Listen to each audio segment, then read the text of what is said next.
With national elections round the bend in India, is popular cinema playing the role of political opposition in West Bengal? Three recent films come to mind. The first is last October's release, Rokto Beach. Rokto Beach is the story of the President of India who happens to be a Bengali and who has just rejected the mercy petition of a Muslim man who has been convicted of terror charges. The president goes home to his village in Bengal and a terror plot is being hatched to kill the president. Local homegrown terrorists, Muslim terrorists, have hatched the plan. And if it were not for two brave police officers, the president of India would have been executed by the terrorists for rejecting the mercy petition of a Muslim man. Now, Roktubij mirrors the reality of Afzal Guru and the rejection of his mercy petition by President Pranab Mukherjee very closely. Incidentally, in the film, it is shown that very close to the president's village, there is a terrorists are holed up inside a building, and they're building bombs to kill the president. But their plans go awry because there's a blast inside the home, and that's when the police get to know that something sinister is being hatched in that village. And this is very interesting because in 2014, a similar blast took place in a small town in Bardwan, and the NIA had to be rushed in, and the much larger terror plot was unearthed. People were killed when there was a bomb blast inside while making the bomb, and it made big news.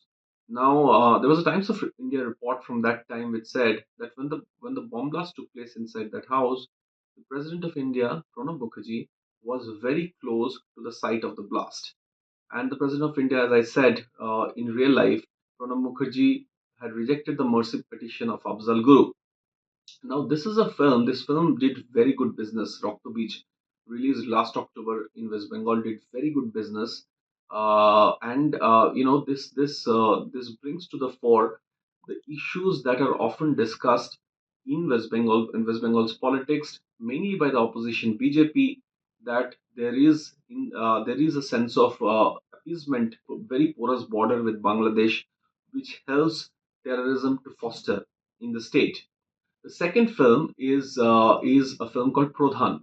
Now, Prodhan is the story of a brave police officer who is transferred to this village in North Bengal, and he takes on the local panchayat leader who does not let free and fair panchayat polls take place in the village in his constituency. And there is also reference to land grabbing, to education scam, and to political muscle being used to terrorize the residents of that constituency. All of this are charges that the BJP has leveled against the ruling Trinamool Congress government in West Bengal. The third film is a film that has only recently been released. It's a film called Bon Bibi. It's a film about tiger widows in a village of Sundarbans, and it talks about a local toughie, a man named Jahangir, who's both the protector and the abuser of the women of the village, who they fall in love with. What they do is totally dependent on this man, Jahangir. Now, this again mirrors closely the events that unfolded in Sandesh Khali and made national news. Jahangir's character, mirrors the character of Sheikh Shah Jahan, who has now been nabbed very closely. I spoke to the producer of the film, Rana Sarkar, and I asked him that if Jahangir, his film's villain, is in fact, drawn from the character of Sheikh Shah Jahan. Rana said, "Look, it's almost like Valmiki writing the Ramayana before the advent of Ram, because when the film was being written, in fact, when the film was being shot, also the events of Sandesh Kali had not begun, but at least Sandesh Kali had not become national news." But now that the film is released, of course, such comparisons are evident. Such comparisons will happen. Now, it is very interesting that Pradhan and Rokto Beach and Bon Bibi, three films, are talking about issues that are political issues in West Bengal. What is more interesting is the fact that in the first two films that I discussed Rokto Beach and Pradhan, the main characters, the protagonists of the film, are played by Trinamool Congress MPs.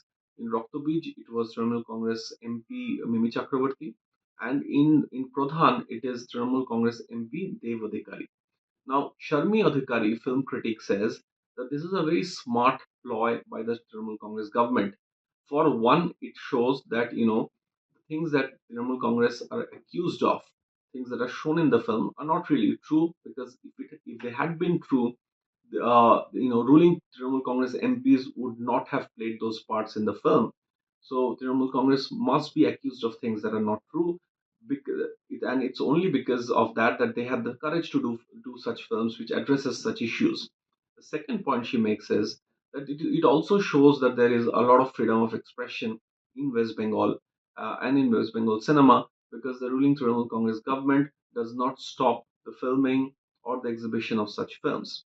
But Bhashwati Ghosh, again another film critic, she says that it is actually not a new thing that cinema is playing the role of political opposition in Bengal. Cinema for long in Bengal, Bengali cinema has played the role of political opposition, whether it is Satyajit Ray's cinema or Ritik Ghatak's cinema, or the cinema discussed in recent times.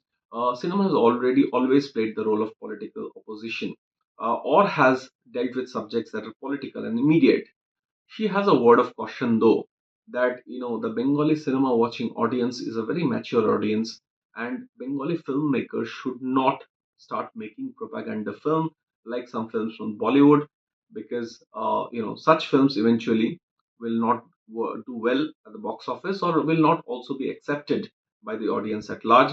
So Bengali cinema has always played the role of political opposition.